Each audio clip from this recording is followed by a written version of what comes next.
Comunicación, que son la voz de los que no tienen voz, y a todas las organizaciones de derechos humanos en Venezuela que, arriesgando su vida, nos ayudaron a hacer este cuarto informe sobre crímenes de lesa humanidad en Venezuela.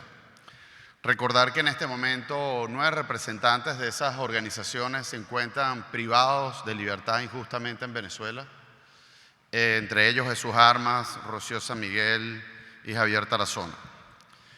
También queremos recordar el día de hoy que hay 985 presos políticos en Venezuela en este momento, en condiciones inhumanas.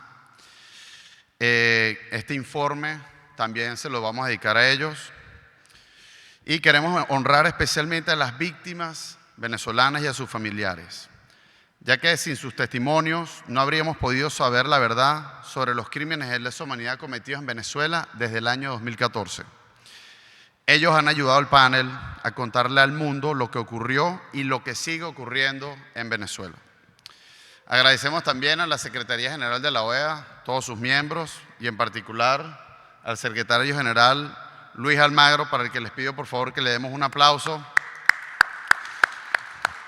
que por su valentía y compromiso con las Américas para convertirla en un territorio libre de crímenes de lesa humanidad hizo posible este panel. Quiero recordarle a los presentes y a los que nos ven por las cámaras que en el año 2017 la Organización de Estados Americanos fue la primera institución en investigar los crímenes de lesa humanidad cometidos en Venezuela por el régimen de Nicolás Maduro. Luego se sumaron las Naciones Unidas y la Corte Penal Internacional. Es por eso que agradecemos la valentía y la honestidad de Luis Almagro por crear este mecanismo tan importante para las víctimas venezolanas. El día de hoy comenzaremos con unas palabras del secretario general, introductorias, y le daré la palabra al presidente del panel, Santiago Cantón, quien explicará los hallazgos de este cuarto informe. Luego, otro miembro del panel, Joana Fribet, explicará más detalles sobre lo ocurrido en el último año en Venezuela. Y finalmente tendremos palabras de nuestro querido miembro, juez Manuel Ventura Robles. Lastimosamente no podemos contar con la presencia del exfiscal del Canadá, el honorable Irwin Cotler, pero quien también tuvo una participación notable en este informe y en todos los informes anteriores. Este evento está siendo transmitido en vivo por las cámaras de la OEA, contribuyendo así a la memoria histórica de Venezuela y reafirmando el papel de esta organización como un testigo solidario a la causa venezolana. Sin más que agregar, muchísimas gracias a todos por su presencia y le doy el micrófono al secretario general Luis Almagro.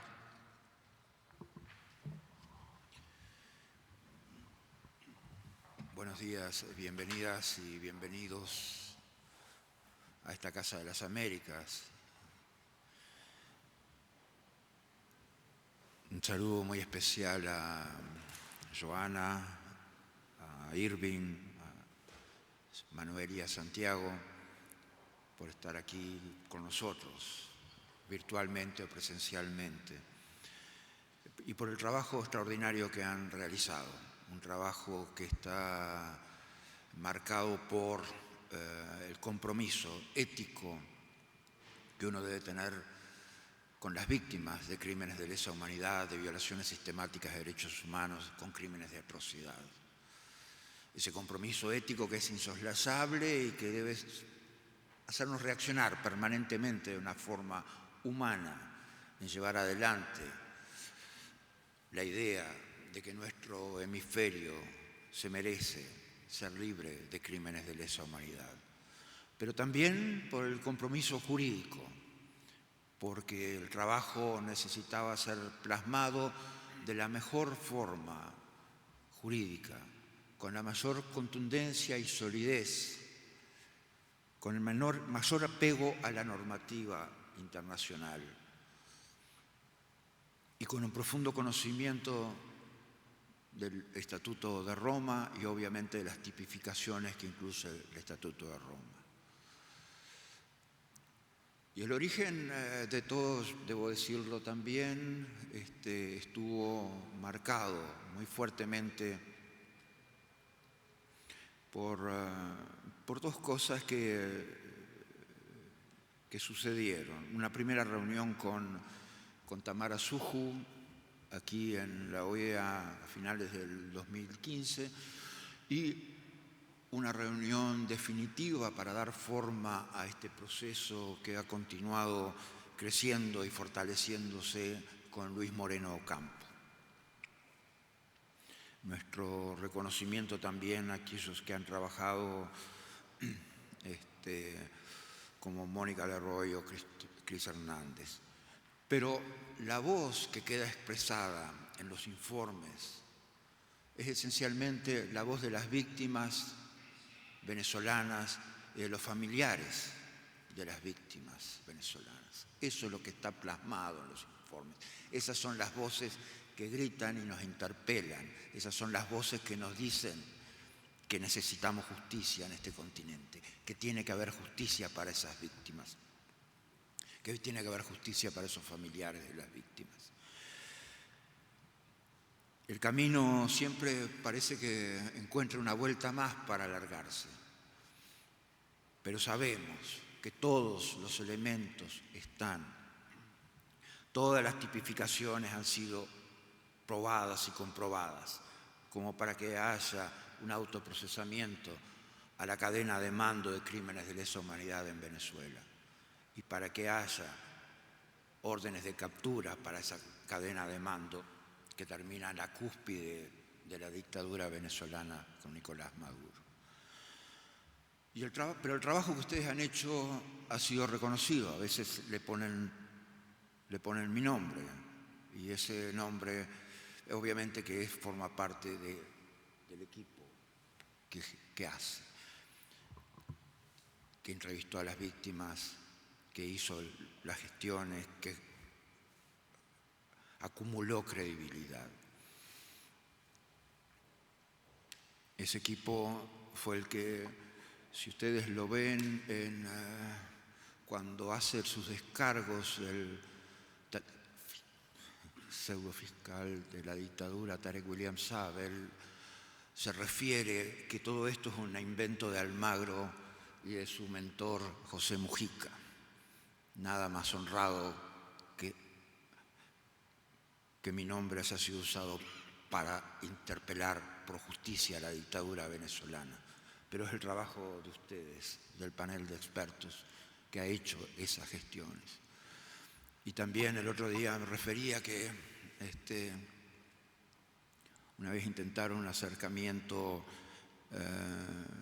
con el dictador y el dictador dijo: con Almagro nada, ese fue el que nos jorobó, usó otro término.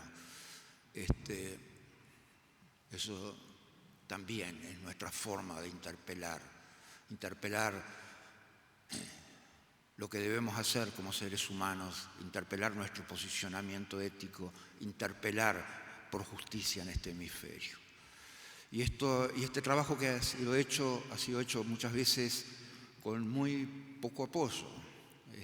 A veces la gente pretende que se eliminen los crímenes de lesa humanidad del continente, pero sin gastar pólvora política, sin poner el hombro a los trabajos y a las gestiones, sin ponerle cabeza a las cosas.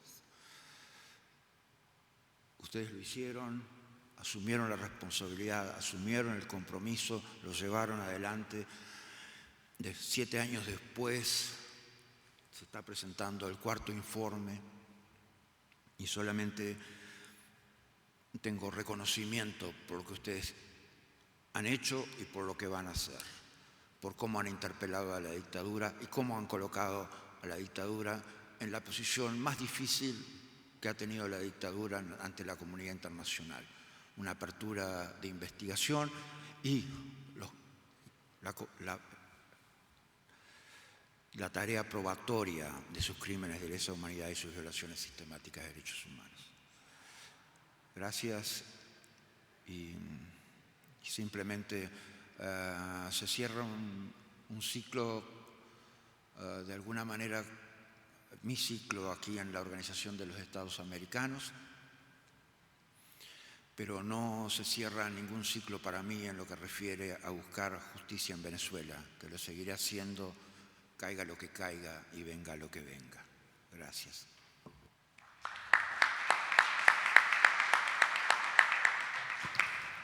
Muchísimas gracias, secretario. Ahora tiene la palabra el presidente del panel de expertos, Santiago Cantón. Muchas gracias. Muchas gracias, Luis, por tus palabras, y también aprovecho para reconocer la iniciativa que tuviste en su momento, hace 7 años atrás, para crear nuevos espacios en la búsqueda de justicia. Creo que eso es algo que es esencial para la OEA, y voy a hacer mi presentación breve precisamente en relación con eso, hacer algunas reflexiones de la importancia que tiene esta iniciativa que se realizó en los últimos años para avanzar la defensa de los derechos humanos y luchar contra crímenes de lesa humanidad en la región. Me voy a enfocar más en ese aspecto político y voy a dejar que Joana haga el análisis más legal de este último informe. A ver, hay tres, esto lo que voy a mencionar no es necesariamente técnicamente correcto en cuanto a lo que dice el Estatuto de la OEA, pero hay 3 pilares principales que la OEA ha cumplido a lo largo de su historia. Es la búsqueda de la paz, recordemos que es una organización creada luego de la Segunda Guerra Mundial, la búsqueda de la paz, el fortalecimiento de la democracia y el respeto a los derechos humanos. Ahí está la palabra. Así de 1910, no te olvides que bueno, es anterior, correcto, mira, buen dato. Pero el objetivo era y sigue siendo ese a lo largo de la historia. En materia de democracia tuvo un avance muy importante en la década del 80, cuando todos los países de la región volvían a la democracia, luego de las dictaduras, con la resolución 1080, que realmente fue una resolución que cambió de alguna manera el rol y el mandato de la OEA, y luego con la Carta Democrática Interamericana, el primer documento que reconoce la democracia como un derecho y primer documento de esa naturaleza a nivel mundial. O sea, son dos progresos realmente muy significativos por parte de la OEA. Ahora, lamentablemente eso no quiere decir que la situación de la democracia en la región haya avanzado significativamente. Hay que dejarlo muy claro eso, creo que hay más sombras que luces en ese aspecto. Pero no deja de ser uno de los factores principales que ha tomado la OEA a lo largo de estas décadas. Y el otro, obviamente, es el de los derechos humanos. Como siempre se lo llamaba por varios estados, era la joya de la corona o la frutilla del postre. Sistema interamericano realmente extraordinario. Posiblemente, a mi juicio, hoy en día el principal sistema, incluyendo el de Naciones Unidas. Creo que el sistema interamericano es mucho más eficiente, mucho más innovador en muchísimos aspectos, y cuando hablo del sistema interamericano me refiero a la Comisión Interamericana y a la Corte Interamericana. Pero a pesar de eso, también sabemos que hay enormes problemas en materia de derechos humanos en la región y que muchas veces lo que hace la Comisión no alcanza para realmente lograr justicia por las violaciones a los derechos humanos que tenemos en todos los países de la región. En una situación similar, allá por los 90, el ex secretario general de Naciones Unidas, Kofi Annan, le preguntó a la comunidad internacional qué hacer cuando se intenta hacer todo lo que tenemos en nuestra caja de herramientas, pero inclusive cuando hacemos todo lo que había que hacer, se siguen violando los derechos humanos. Y eso dio lugar, como saben todos ustedes, a la responsabilidad de proteger, que fue una doctrina nueva para tratar de avanzar en aquellos casos en que se ha intentado todo, se hubiesen intentado todos los distintos mecanismos multilaterales, si no funciona, entraba la responsabilidad de proteger. Ya pasaron un par de décadas y realmente nos ha dejado todavía mucho que desear la responsabilidad de proteger, porque tampoco se ha podido lograr avanzar en esos casos. Y de alguna manera, y acá voy concluyendo, de alguna manera la iniciativa del secretario general aquí en la OEA fue una forma de responder a ese desafío de qué hacer cuando todo lo que se ha intentado no está funcionando. La Comisión Interamericana no podía, seguía funcionando, pero no obtenía absolutamente ninguna respuesta. La Corte Interamericana, que estamos presente a Manuel, podía dictar sentencias, pero sabíamos que no iban a ser cumplidas. O sea, no existía nueva forma de avanzar. Y de ahí la respuesta muy significativa de la Secretaría General de la OEA de crear un procedimiento enmarcado dentro del contexto de la OEA, pero que tuviera independencia y autonomía, que son una de las características principales que han hecho del Sistema Interamericano de Derechos Humanos uno de los sistemas más eficientes del mundo. Era la independencia y la autonomía que faltaba, por ejemplo, con la Carta Democrática Interamericana, que no tenía la posibilidad de que algún organismo independiente pudiera determinar si existía o no democracia en un país y si la OEA tenía que actuar. Entonces, ese mecanismo que se crea realmente innovador fue una forma de crear nuevos espacios en la defensa de los derechos humanos dentro del contexto de la OEA, más allá del trabajo extraordinario de la Comisión Interamericana de Derechos Humanos. Y ahí es donde comenzó a trabajar el panel, en el 2017. El panel logró, más allá de los informes y el detalle, todo lo que trabajamos en derechos humanos, sabemos lo importante que es documentar las violaciones y estos informes, en los 4 informes se documentan violaciones, que era uno de los objetivos que teníamos, pero más allá de eso permitió la apertura del caso ante la Corte Penal Internacional. Fue gracias al informe que presentó el secretario general y lo presentamos en persona ante la fiscal de la Corte Penal Internacional hace ya unos años. Logró que se haga la primera remisión por parte de los estados de una denuncia contra otro estado ante la Corte Interamericana. Fueron 5 o 6 países los que apoyaron la remisión de esta denuncia ante la Corte Penal Internacional. Y asimismo también abrió el camino de la jurisdicción universal en materia de crímenes de lesa humanidad con la documentación que estaba en ese informe. Yo creo que realmente ha sido un proceso muy bueno para la OEA, muy enriquecedor, creando nuevas formas y nuevos procedimientos para tratar de encontrar soluciones. Aún no se ha alcanzado la solución que todos queremos, que es que haya justicia, eso está muy claro. Pero el camino está abierto y esperemos que se pueda avanzar lo antes posible. Ahora sabemos lamentablemente que puede ser que haya algunas dilaciones por las últimas noticias que hemos recibido de la Corte Penal Internacional en estos días, pero realmente recién estábamos hablando con el secretario general, se ha hecho todo lo que se pudo y están dadas todas las condiciones para que continúe avanzando esta denuncia ante la Corte Penal Internacional lo antes posible. De eso se trata el trabajo en derechos humanos y se trata el trabajo en materia de crímenes de lesa humanidad, de encontrar mecanismos y formas que permitan avanzar hacia que en algún momento haya justicia por las violaciones a los derechos humanos y los crímenes de lesa humanidad. Es el trabajo que ha hecho el sistema interamericano durante décadas. Se ha demorado muchas veces, a veces se demoran 10, 15 años en obtener justicia y realmente eso es lamentable, pero al final del día, gracias a estos trabajos previos que se hacen, siempre hay justicia. Entonces, con eso quería nuevamente agradecerle al secretario general, porque se ha creado un mecanismo nuevo, poderoso y que ya ha permitido enormes resultados, y eso fue una iniciativa del secretario general Luis Almagro. Así que muchísimas gracias y sabemos que el camino es largo y vamos a seguir trabajando.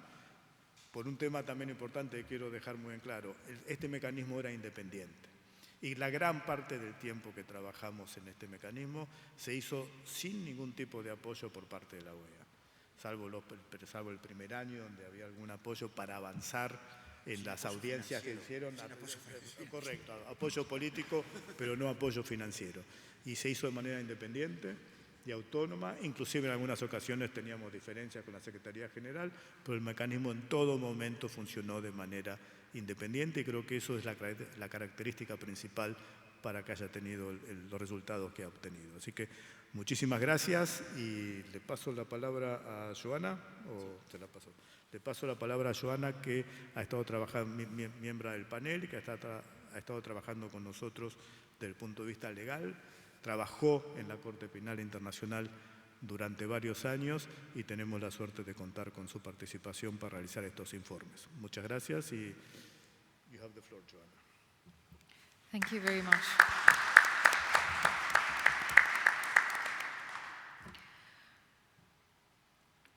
The evidence that the panel has reviewed has shown that more than a decade after the first protest started in 2014, Venezuela has now reached the gravest phase of repression in its entire history. The panel concludes that Venezuela has fully consolidated into a mature dictatorship. On the one hand, what we have seen is centralized repression through the judiciary, mass hearings of all political opponents and people that the government considers is impeding their agenda. And on the other hand, those who are not funneled through the judiciary are being subjected to arbitrary detention, and what we have seen, unfortunately, is the emergence of enforced disappearance in Venezuela. The panel has confirmed 27 cases of individuals who have been made to disappear, removed from legal protection entirely. Nobody knew where they were. As everybody in this room will appreciate, this reminds very much so of the darkest periods of history of Latin American countries. In addition, the state itself has confirmed 28 cases of murder. 2,400 people were detained within the space of 9 days. We're talking about 252 women and 162 children. I'll repeat this, 162 children were placed in jail. The patterns that we have seen is also a broader targeting. So it wasn't just political opponents they were after, but this time it expanded during the course of the election to people who were monitoring the elections, observers. It expanded to polling officers. It expanded to people in marginalized communities and poor neighborhoods. It expanded to children. What we've seen night raids, home invasions, checkpoints. We've seen the formal deployment of Colectivo members to enforce this repression. We've seen digital surveillance, apps created by the government to encourage and force citizens to report on each other. And very, very alarmingly, we have seen the expansion of this repression beyond the borders of Venezuela to attack those who have been forcibly exiled to escape the repression. Just to explain how serious this is, today we had invited a number of victims to come forward before you to speak about what happened. And nobody was willing to come forward because of the fear of repression. After 10 years of the civil society in Venezuela fighting to be able to report and record crimes and speak on behalf of victims, this speaks to how serious the situation is. Not only is the civil society now outlawed, since August 2024 there has been a law, an anti-NGO law, that prevents them from actively being able to do the only thing that they're being the last shield for victims, but also in the globalized environment where we have seen that there is now a decrease in funding for NGOs globally. Unfortunately, civil society in Latin America, but specifically in Venezuela, has never known harder times. To put things in context, I would also like to share that this morning, when I woke up, before I came here, I found out that my personal and professional accounts, email accounts, were hacked. Unfortunately, they were after my contacts. All our witnesses are fine. We have measures for that. But somebody wanted to know who I'm talking to. This is the scale of the repression that is happening in Venezuela. It has no geographical limits anymore. The panel, after having reviewed the evidence available, concludes that there are reasonable grounds to believe that all the electoral activities that have been noted in Venezuela since October 2023 amount to crimes against humanity under the Rome Statute. These are not isolated acts, but very much fall within the scope of the widespread and systematic repression that has been enforced against civilians as part of state policy. What we've seen as well is that this is not a continuation of the patterns that we've seen so far. It is very much a new type of repression, a new escalated level of violence in both the fact that it's coordinated, the fact that it is now digital, and the fact that it is broader than just in Venezuela. The panel's recommendations are simple. The time for rhetorical condemnation is clearly over. Only sustained, coordinated, and legally grounded action by states can put a stop to the ongoing crimes and change the dark path on which the Venezuelan state is going. The panel calls on the ICC prosecutor once again to immediately issue warrants of arrest against those most responsible for committing these crimes. To the perpetrators, the panel also has a very simple message. Your time will come.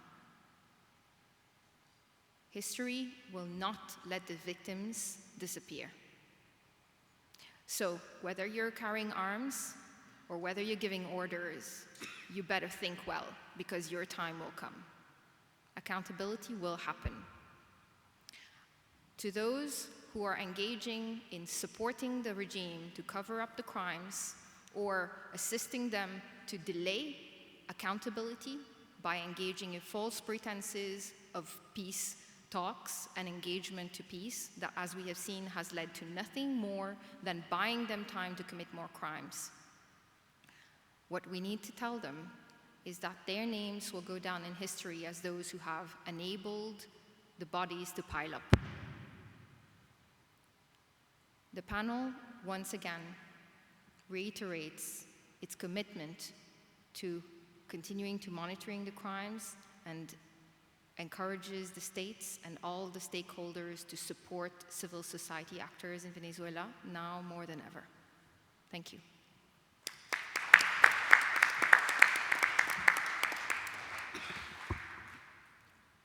Muchísimas gracias, Joana. Ahora le doy la palabra al juez Manuel Ventura Robles.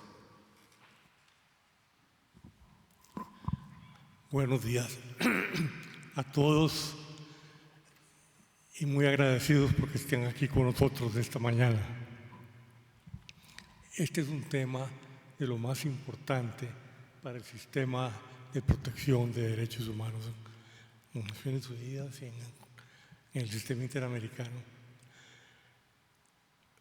Pero quiero ser breve, pero a la vez enfático. Cuando empecé a trabajar con el Sistema Interamericano de Derechos Humanos, hace muchos años, hace 40, la queja que tenían todos las víctimas que llegaban al tribunal a presentar información era la duración de los procesos, tanto en la comisión como en la Corte. Nos hicimos el propósito en la Secretaría de la Corte de acelerar el trabajo a través de los medios posibles. ¿Y cuáles eran esos medios posibles? Las reformas a los reglamentos. La Corte Interamericana reformó hasta el año 2010 5 veces su reglamento en resoluciones puntuales importantes que aceleraban el proceso. Pero todos teníamos el anhelo de que cuando llegaran casos a la Corte Penal Internacional, como es el caso de Venezuela, que presentó el señor secretario general, Luis Almagro, estos iban a ser más breves. ¿Cómo? No sé, pero era la aspiración que teníamos todos y lo que comentaba a la gente. Bueno, ahora sí. Acusan personas físicas y van a ser condenadas pronto. Pero no fue así. Fíjense ustedes que nosotros entregamos al secretario general en 2018 nuestro informe y él lo presentó inmediatamente al TPI, es decir, han pasado 7 años y el caso no ha sido fallado. Si hay un campo en que estas cosas no deben suceder, es en el de los derechos humanos. Repito, en el de los derechos humanos. Pero así son las cosas. Debemos dar pasos firmes adelante. Y quedan muchos por dar para que estas cosas no se repitan. La gente está esperando. Nosotros recomendamos más de 100 acusaciones penales contra el presidente de Venezuela y una serie de personajes más, que ahí hay más de 100, para que fueran enjuiciados. Eso no ha ocurrido todavía. Esperamos que ocurra. Porque una cosa de esas sí afecta seriamente el sistema de protección internacional de derechos humanos. No lo debemos pasar. Lo más importante fue que estuviera Luis Almagro en la Secretaría General de la OEA y que presentara el caso ante el Tribunal Penal Internacional. ¿Qué más se puede hacer si el tribunal tiene sistemas de trabajo que no son expeditos? Eso debe solucionarse. Eso se ha solucionado mucho en la Corte Interamericana de Derechos Humanos y en la Comisión. Pero debemos ahora ver que este nuevo paso, en esta nueva jurisdicción en que se acusa a personas físicas, se pueda brevemente tener sentencias. No estamos hablando de días, no, pueden ser años, pero 7 años es demasiado. Es demasiado. Para quienes hemos trabajado mucho tiempo en la protección internacional de los derechos humanos, nos duele enormemente ver lo que nos dice la gente, esperando que uno justifique lo que ha ocurrido, pero no es así, no se justifica. Así que, repito, quiero dejar ante ustedes patente que el Tribunal Penal Internacional no ha sido expedito. Y nunca había visto yo la cantidad de violaciones a derechos humanos que se documentaron en el trabajo que hicimos. Y lo dije aquí una vez, comparado con los casos que me había tocado ver en el sistema interamericano durante 37 años, no era nada. Comparadas con las violaciones que se dieron en naciones, que se dieron en Venezuela y que fueron documentadas en el trabajo que hizo la comisión y que tuvo la valentía el secretario general de presentar ante el Tribunal Penal Internacional. Así es que yo espero que demos un paso adelante, el que sea necesario, para que la gente se sienta satisfecha de que hicimos lo correcto, de que el secretario general de la OEA hizo lo correcto y que tarde o temprano va a haber justicia. Muchas gracias. Muchísimas gracias, Manuel Ventura Robles. Ahora sí, le quiero dar la palabra a los periodistas aquí presentes, a las personas que le dan la voz a las víctimas también. Gracias por estar aquí y pueden levantar la mano para que les podamos hacer llegar un micrófono. Sí. micrófono. Ahí está. ¿Sí te puedes presentar? ¿Cómo están? Soy Carla Angola de TVB Network. Quería hacer una pregunta a Joanna.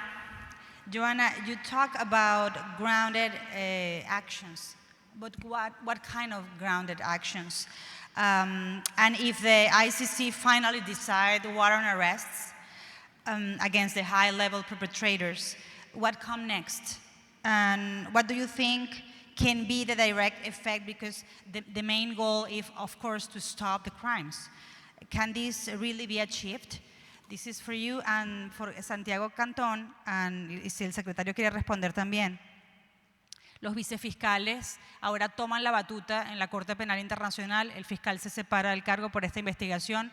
Se ha insistido en que la investigación prosigue, porque esto es un equipo, ¿no? ¿Cierto? ¿No? Que se encarga de la causa. Incluso creo que uno de los vicefiscales ha estado a cargo relacionado con el expediente Venezuela o la situación Venezuela. Pero ¿creen que esto podría retrasar? ¿Y cuál sigue siendo la pregunta? La razón por la cual la Corte Penal pues, no ha emitido esas órdenes de captura. Gracias. Thank you very much for the question. Legally grounded action mean one thing. Very often, under the law, states do not interfere in other states' business, and that is normal. This is the very principle of our legal order, Westphalian principle, sovereignty. But when there are such crimes that are of such gravity perpetrated by a state against its own people, there are situations where legally grounded intervention is possible. We've seen this in other countries. It's worked. There has been mixed results in different situations, but there is a toolkit available to states in order to intervene, whether diplomatically or otherwise. There's a range of actions. But to intervene, to take the step in order to bring accountability forward, in order to stop crimes, right? But by legally grounded, what this means is this is not a moment for political consideration. Crimes and evidence is clear, right? When there's crimes of a certain level that meet the threshold that we're talking about, what we're talking about, crimes against humanity, we're not talking about human rights violation. This is a different level of gravity. This is why the Rome Statute was created. This is why this panel was created, was to assess whether the human rights violation that we saw before actually meets that added level of gravity that requires that there are sufficient legal grounds for states to take action, like referrals, to take action to stop the crimes, legally grounded actions. Now to your second question about the warrant of arrest against high-level perpetrators, this is within the mandate of the ICC, is to go after those who have most responsibility for the commission of crimes, those who not just order, but who allow the perpetration of crimes, who allow the police officers, who allow the prison guards who have committed crime in the past to stay, to be promoted, to continue to live their lives as if nothing is happening, right? And what happens? Is it possible? Absolutely, it's possible. There's not just one person. There's the ICC prosecutor who has the job and the power to do this. He has a budget to do this. He has the responsibility to do this. And the most important thing is that Venezuela has agreed that it can do it. Venezuela has been a state party to the ICC from the beginning. So there is the space for this to happen. And what happens next if there is a warrant of arrest? The same thing as in all the other warrants of arrest. We wait until there is the time or the possibility to implement the warrant of arrest in order to bring the responsible people to trial. But I want to say something. The power of a warrant of arrest by the ICC is not just the arrest. It's way before. When you have a warrant of arrest against you, you can't travel freely. I mean, you can to some countries that maybe don't comply, but you can't just go anywhere you want. You can't send your money across wherever you want, right? Because all this is not just state, it's money as well. There's a lot of money that has been, put away, and we've known that there have been cases reported in the US, cases that are linked to the state. So there's a lot that goes with this that allows the power of a warrant of arrest to have effect to deter crimes. Gracias, Carla. A ver, primero, todo lo que uno pueda, es muy difícil contestar esas preguntas porque estamos entrando en un terreno completamente desconocido, digamos, con lo que ha pasado en este momento en la Fiscalía. Sin perjuicio de ello, nosotros hemos tenido tanto de parte desde el panel como el secretario general o la Secretaría General, hemos tenido numerosas comunicaciones a lo largo de estos 7 años con la Fiscalía, reuniones con la fiscal anterior y con el fiscal actual, tanto por parte del secretario general como por parte del panel en distintas oportunidades, y siempre hemos tenido una muy buena recepción y una disposición de continuar avanzando, no a la velocidad que nosotros quisiéramos, y esto lo hemos hablado en varias oportunidades, pero sí de continuar avanzando. Vamos a seguir desde el panel pidiendo posiblemente pronto una reunión nuevamente con la Fiscalía para saber de qué manera lo que está pasando en este momento afecta o no el procedimiento que todos esperamos que pase. Sí aclarar que desde mi punto de vista, y es el punto de vista del panel, la respuesta que se nos ha estado dando a lo largo de estos años, en particular estos últimos 2 años, relacionado con la complementariedad positiva, que es uno de los temas, no quiero entrar en detalles legales ahora, pero que es uno de los temas centrales por los cuales tal vez no se avanza con la velocidad que nosotros quisiéramos, estamos completamente en desacuerdo, por lo menos en mi caso, y creo que también lo comparten otros miembros del panel. Yo creo que es errónea, creo que el policy paper que preparó la Fiscalía hace aproximadamente 1 año está mal, y creo que se tiene que dejar de lado el principio de complementariedad positiva y avanzar con el caso. Y eso lo hemos planteado personalmente con el fiscal también. Esperemos que estos cambios sean positivos, pero reitero, estamos entrando en un terreno muy desconocido, así que es imposible saberlo. No sé si Luis querés agregar algo. Muchísimas gracias. Próxima pregunta. Sergio Novelli.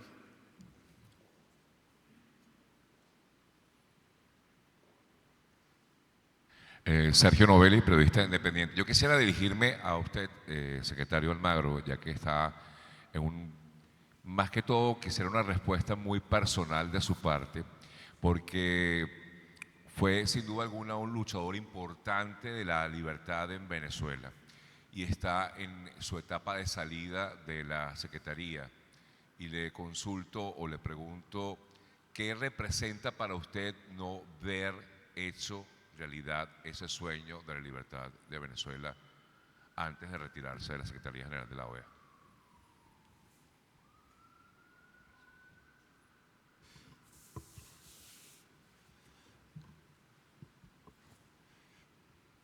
Por supuesto que yo querría democracia para Venezuela, Cuba y Nicaragua, y querría que los países que tienen las democracias un poco imperfectas o muy imperfectas pudieran encontrar el camino de fortalecimiento institucional que les permita salir de los pozos que a veces están. Los instrumentos que teníamos eran esos, y nosotros hicimos que esos instrumentos dieran el máximo que podían dar. La Organización de los Estados Americanos, ni ninguna otra organización en el mundo tiene mandato o competencia para hacer un cambio de régimen en ningún lado. Obviamente nuestro trabajo tiene que ver con referir y gestionar los temas institucionales y constitucionales que tienen los países. Y nosotros en ese sentido, obviamente que logramos cosas muy fuertes para Venezuela específicamente, para Nicaragua también. La alteración del orden constitucional, una resolución aprobada ya en 2017. La deslegitimación del régimen. A veces la gente pierde la perspectiva histórica de que cuando llegamos acá prácticamente era normal lo que ocurría en Venezuela, sin perjuicio de lo que había pasado en el 2014, que son las violaciones sistemáticas de derechos humanos que estamos investigando ahora. Pero se hablaba con normalidad del régimen bolivariano. Todo eso se terminó y creo que por eso la reacción a la cual me refería hoy. O sea, hoy todo el mundo sabe que Venezuela es una dictadura y a mí me ha tocado enfrentar todo un proceso que ha llevado a veces a tratar de normalizar las relaciones con el régimen, a veces tratar de normalizar al régimen, a veces tratar de relegitimarlo, a veces tratar de esconder las violaciones sistemáticas de derechos humanos, a veces los procesos que significaban un acercamiento. Todo eso lo hemos vencido. Hoy todo el mundo sabe que Venezuela es una dictadura abjecta, con un dictadorzuelo fracasado en todas las dinámicas que cabe hacer política, fracasado en términos económicos, fracasado en términos sociales, lo que ha hecho con el país devastador, con la peor crisis humanitaria y la peor crisis migratoria que conoce la región, y lo que ha hecho en términos políticos es todavía peor, con conculcación de las instituciones y con pérdida del control territorial, con entrega del territorio al crimen organizado. Hoy el régimen bolivariano es un régimen absolutamente deslegitimado y no hay nadie, ni los mejores amigos que tienen, que puedan decir que eso amerita algún tipo de normalidad institucional. Nada, para nada. Entonces, ese ha sido nuestro trabajo y lo continuaremos, o sea, porque queremos obviamente que la política, la diplomacia den los resultados que merece el pueblo venezolano. Libertad, democracia y todas las garantías fundamentales.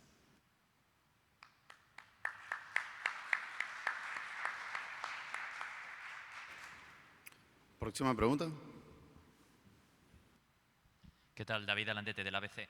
Quería preguntar a los integrantes del panel, dada la gravedad de los hallazgos en el informe, sobre su recomendación, no con ánimo de que haga ninguna valoración de tipo político, pero cualquier gobierno en el continente que esté tentado de tener un enfoque más pragmático, de establecer relaciones con la dictadura o incluso permitir, si ha habido sanciones antes, a empresas volver a hacer negocios en Venezuela.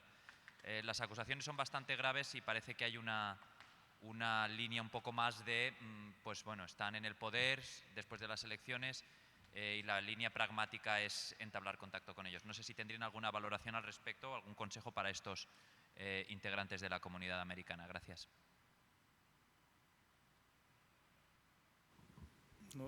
No sé si comprendí bien la pregunta, pero el trabajo del panel se encuadra dentro de lo que nos permite hacer el Estatuto de Roma, que es el código penal que utiliza la Corte Penal Internacional y la Fiscalía de la Corte Penal Internacional.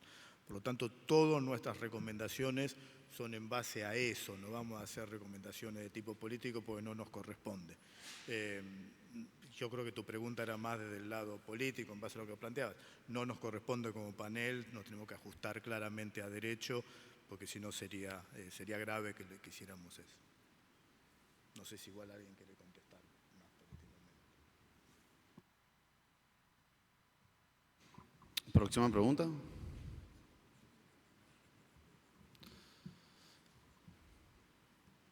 Bueno, pregunta por allá, ¿no? Okay. Bueno, entonces quiero que por favor que le demos un fuerte aplauso al panel de expertos de la OEA, que tiene trabajando de manera sostenida desde el 2017 y que va a seguir trabajando de manera sostenida hasta conseguir justicia para Venezuela. Gracias a todos los que están aquí, a los que nos acompañaron a través de las cámaras, y recordarles que Venezuela está pasando el peor momento de su historia en este momento. El mayor nivel de represión que jamás ha conocido el país lo está atravesando en este momento. Venezuela nunca en su historia ha tenido que tener los líderes escondidos en casas porque si salen a la calle son detenidos al día siguiente. Ya escucharon por parte del panel cómo se han incluido nuevos crímenes, como la desaparición forzada, con el único objetivo de infligir más dolor en todos aquellos que disienten. Es hacer el mal por hacer el mal. Es infligir dolor por aquellos que quieren luchar por su libertad y por la democracia en Venezuela. Sin embargo, Venezuela no está solo, las víctimas venezolanas no están solas, sí seguirán contando con el panel de expertos independientes hasta que se emitan las órdenes de captura y se logre conseguir justicia para Venezuela. Seguiremos trabajando por ustedes y gracias por su confianza. Y muchísimas gracias al secretario y al panel de expertos y a todos ustedes por estar el día de hoy acá.